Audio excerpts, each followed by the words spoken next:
Do you feel the same leader that you were when you started out? Are you a different man? Myself.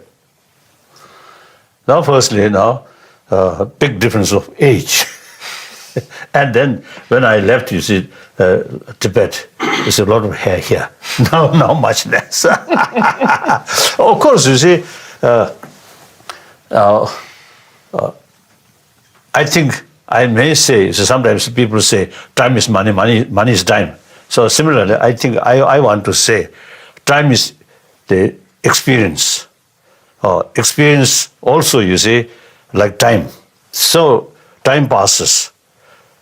And particularly, difficult time, difficult period, that's the best period to gain more experience.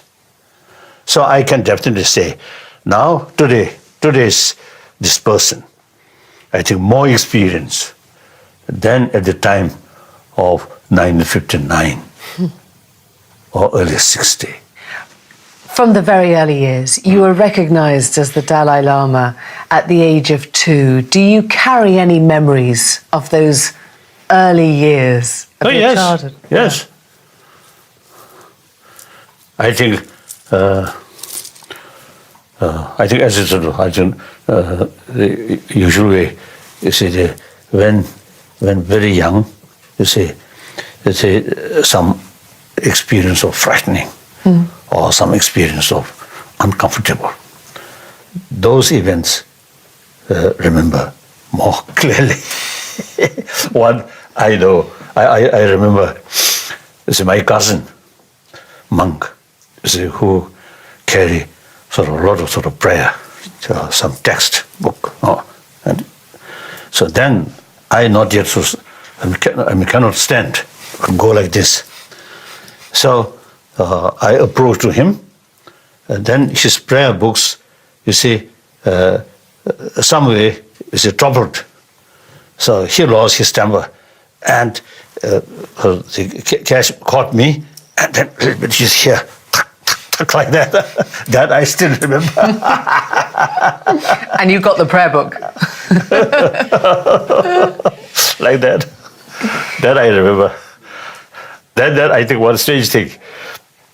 I remember then, you see, of course, our village, no toilet, proper toilet, just open toilet. So I went, I think the hard work. So while I sort of sit like that, huge camel, black camel, approaching towards me. Still, I remember, you see, that color of that camel and the size of that camel. Then I immediately run away. My bowel business is stopped. Disturbed. That I remember. The camel? Huge camel. At my place, because, you see, quite close with Mongolia, so a lot of camels there. I said, that particular day, you see, huge, one more, you see, all the normal color. Then the head and this side, black. And you have said that you may be the last Dalai Lama. Explain that thought to us and any sense you have of your past lives, past beings. Now we are 21st century. So see, these actually Lama institution, frankly speaking, developed during feudal system. So society changed, have to change. So some of these institutions, some sort of influence the existing society sort of system. Now that outdated. Therefore, as early as 1609, I publicly, officially, I announced the very institution of Dalai Lama should continue or not up to Tibetan people. If majority of Tibetan people at the time of my death feel now this a century-old institution not much relevant, then automatically cease. And then then my sort of basic sort of belief, world belongs to 7 billion human beings. And each nation belongs to the people. With respect, if may I say so, Great Britain belongs to the people, not the royal family. In Japan also I mentioned that. Do you think it's time to end the royal family as well? No, that is your business. I think so long, you see, you feel that is some kind of unique symbol, then okay, no problem. But you practice fully democratic system. So that's quite sort of, I think, a quite realistic approach. So in any way, like Tibet case then, or sometimes in America, I expressing publicly, America belongs to 300 millions of American people, not a Republican Party or Democratic Party. These parties are serving to the people, not the ruler of the country. So let's talk about... So me now. So Dalai Lama, so therefore, the Tibetan should govern by Tibetan people, by Tibetan. So the proper way is the democratic system. People choose their leader. And so long people's confidence there, they can carry. Once that sort of confidence no longer, then change. That's a very good system. So therefore, 2001, I already started, you see, elected political leadership. Then my position is semi-retired position. Then 2011, now I totally retired. Do you think Tibet will ever be an independent country in your lifetime? Now that, we have to think realistically, what's the real benefit to our people? I always admire the spirit of European Union, member state. For example, France and Germany in the past, quite also often fighting each other. One my great sort of friend, actually I consider my tutor of quantum physics, von Weizsäcker and David Bohm. You see, I learned something about quantum physics from these two physicists.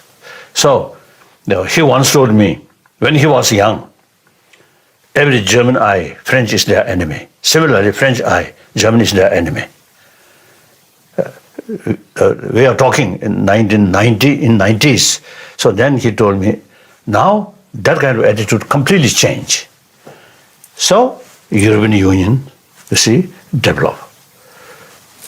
So, common interest is more important than individual sovereignty or something like that. So, therefore, we are a separate nation. But, you see, for common interest, China, economically, you see, rapidly is developing, very good. So, Chinese, also human being, we also human being. You see, too much emphasis, Tibetan and Chinese sort of differences. You see, again, you see, I think we have to think same human being, same right. In modern time, the concept of one-side victory, one-side defeat is unrealistic. So you think that... So therefore, since 1974, we publicly, sort of officially announced we are not seeking independence. We are very much willing to remain within the People's Republic of China, provided they should respect Tibetan culture, Tibetan unique language, and Tibetan environment. Do you think now China is doing more good than harm for Tibet? That may be too early to say, but you see, there is possibility now going that direction. preservation of Tibetan culture, Tibetan rich Buddhist tradition, and environment is mutual benefit. Now more and more Chinese leaders, particularly now present leaders, seems to be more realistic, look more wider perspective. I think unlike the previous leader, they just used to think that way. Now this person is in more wider sort of perspective. So we'll see. You said... But definite answer, you see, totalitarian countries sometimes is unpredictable. So difficult to say definite. But there is some signs of hope. You said at one stage that the CIA funded the Free Tibet movement. You thought to fight communism through you. Did you ever feel that Tibet was being used by the West to take on China? At that time, you see, some kind of American sort of policy contented China. So they use sort of opportunity, like Vietnam case and Tibet case, and Korea, of course, Korean War, in order to stop the communist sort of expansion. Then the South Korea saved, and Vietnam failed. Tibet case also, although you see, at that time, you see, my elder brother, Gyalo Tendrup, you see, involved the CIA, these things. He top secret. He even, you see, not sort of telling detail. Broadly, I know, but he not telling all these sort of secret things. Sometimes we also usually have some disagreement like that. Then I think 1972, when Kissinger visited Peking, and then Nixon visited, then everything was changed. The Free Tibet movement has become very fashionable. It's attracted Hollywood, the Richard Geres. You've been welcomed at Glastonbury. What do you think is the appeal, particularly of this cause? This Buddhist tradition, the Buddha stated, "Oh, my follower should not accept my teaching out of faith, out of devotion, but rather thorough investigation and experiment." So that's a very similar scientific way, not relying on Buddha's own quotation, but investigate. Therefore, we also developed genuine interest about science. And many scientists also now showing interest about Buddhist psychology or science of mind. So it's a number of reasons we see people who showing interest about Tibet, not just a political reason. There are some people, of course, it's a political reason also is there. But mainly, I think Tibetan culture, rich Buddhist tradition. I want to talk about faith. And then I think, if may I say so, this is of course a little bit silly. I think many people showing interest because my smile.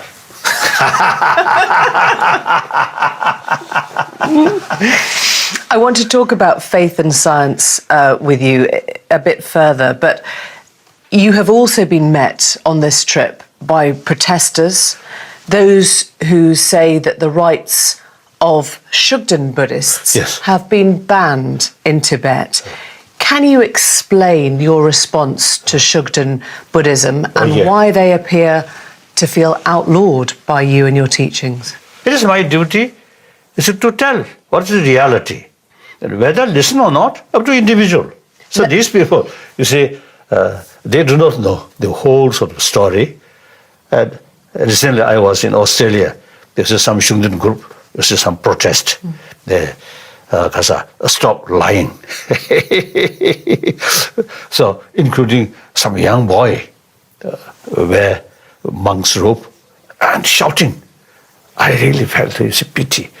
They do not know what was the 4 centuries sort of history and the recent history. I think these people should visit Tibet and then further investigate what really effect, you see, due to worship using this spirit. Much sectarian conflict, like that. I want to talk about conflict and religion. You referred to the work of ISIS as unthinkable. Does Buddhism have a practical response to ISIS, to international terrorism, to violence done in the name of religion? I want to express, you see, there recently some in Tunisia. Now, this morning I saw some newspaper, some pictures, some of these victims. That's, I think, a thing which we 7 billion human beings should take seriously. How to reduce these things, how to build a peaceful century, harmonious century. That ultimately depends on compassion, sense of concern for their life, sense of concern or their happiness, and that respect their right. Once that develops, irrespective whether believer or non-believer, once you see that through education, through awareness, once we develop that, then these unhappy sort of, instance or these things. That. Do you ever have dark moments when you look at what's happening around the world, in Tunisia, in Syria, in Iraq, and you think the world is not getting better? There isn't compassion. I'm speaking to myself. That is not working. When I saw a picture ready to behead with some kind of mosque, right? So that indicates they themselves, you see, realize there's something wrong. If they truly believe this is right, then must show their face proudly. They're doing something.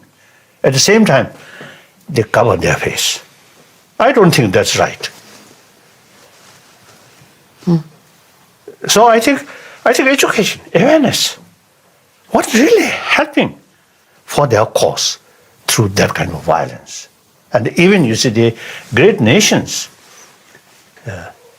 I think American policy regarding Iraq, eliminate Hussein, motivation is good. The object or goal is good, to bring democracy in Iraq, but method becomes wrong. So now, after a few days, I'm going to meet my longtime friend, Mr. Bush. So as a human being, I love him. Very good on human level. His policy matter is concerned sometimes. It's difficult. So after the Iraq crisis happened, my meeting with President Bush, then I told him, I love you, I respect you, but some of your policy is concerned, I have some great sort of reservation. I told him, he laughing like that. Now the beginning of next, after a few days, I'm going to him. Do you think politicians do good? Do you think politicians do good? A lot of people don't trust politicians now. That also is politics. Also is a part of human activities, and particularly related with community, related with the country. Then politics must carry with inner value, compassionate value. Then politics can be transparent. That brings trust. Politics is part of human the profession. And any human profession, any human activities, including preaching, teaching, carry out of negative emotion. Teaching also bad, dirty teaching, dirty religion. So politics also, you see, so long the politician's mind not very transparent or transparent, and something self-centered interest, then politics also become dirty politics. And you've talked about science and faith, and I think written in the past that if science were to prove certain Buddhist claims wrong, it would be impossible to carry on believing them. Richard Dawkins said the danger of Islam, Christianity, Judaism is the unthinking reliance on faith. As somebody who appreciates the sciences, do you support that? One Indian, my friend, physicist, nuclear physicist, so once he told me, in the West, quantum physics is something new. In India, over 2,000 years, that concept already there. He told me. Well, so therefore, you see, as my sort of contact with scientists, now first casualty is now I am no longer believe existence of Mount Meru. Mount Meru, world flat, and Mount Meru in the center, and the sun and moon go like that. Now I am no longer sort of believe that. So many Tibetans believe that. What is the story? When Apollo land on moon, when some picture appears, then I show to some Tibetan scholar.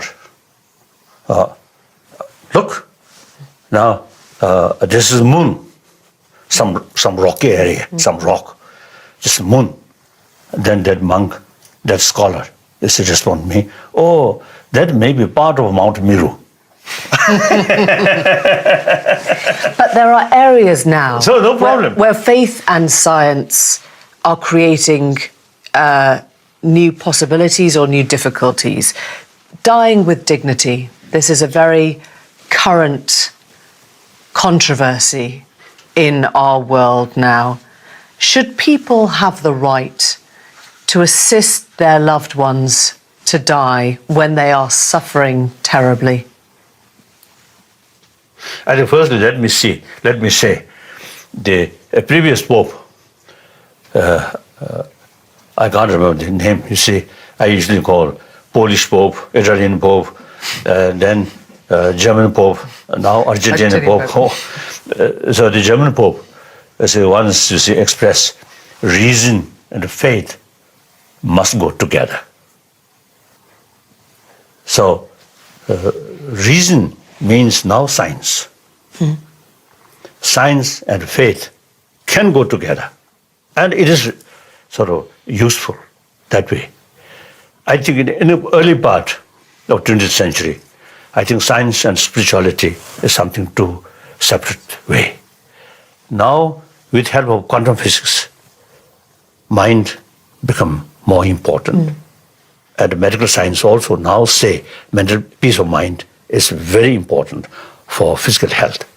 So, these two things, spirituality and science, now come closer. All major religion, same, talking, love, forgiveness, tolerance, contentment. Some say creator, some say no creator. But what is the purpose of these different philosophies? Same, to promote this deeper human value, love, compassion. To some people, use concept of creator, infinite love. We all created by that sort of, that kind of God. But can it be compassionate to help somebody who's suffering to die with dignity? Yes, of course. It's a compassion.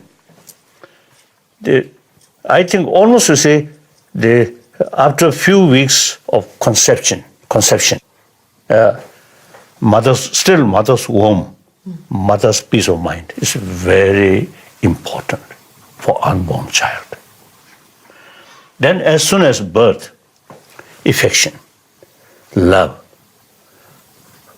from mother's face or from mother's sort of milk. There's immense sort of important factor to properly develop their physical, their brain like that. So then, at the end, we must provide maximum affection. Let dying person more peaceful mind. There's people who believe heaven. I think the practice of love, showing love to other, is the best offering to God. God has infinite love. Love more important than life. Life depends on love. Life, of course, important. Life definitely not depend on violence. Life entirely depend on love.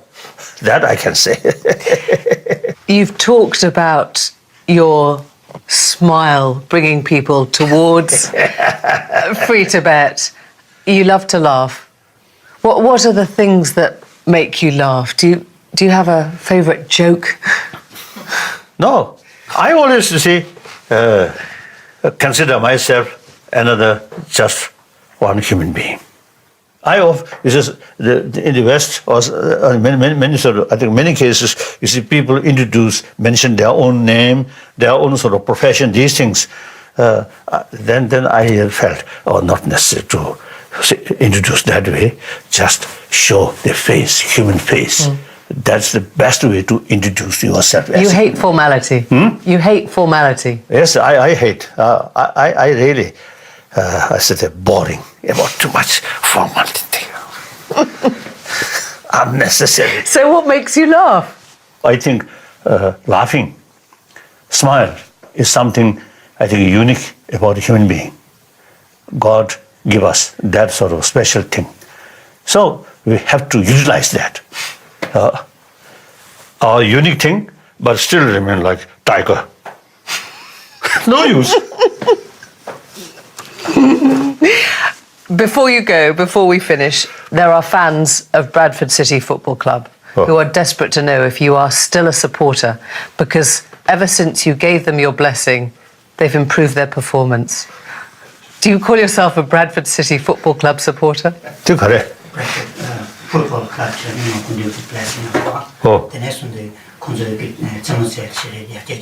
Really? Really? I don't know. Really? They improved after your blessing, so they want to know, they gave you a T-shirt, they want to know if you're still Bradford City Football Club supporter. Then I think that event, I think, now gives me myself some belief about my blessing. I'm very skeptical about the word of blessing. No, I believe action is more important. Blessing is something mysterious things. Brilliant. Your Holiness, thank you. So if they believe due to my blessing, they're more successful, and I feel very, very happy.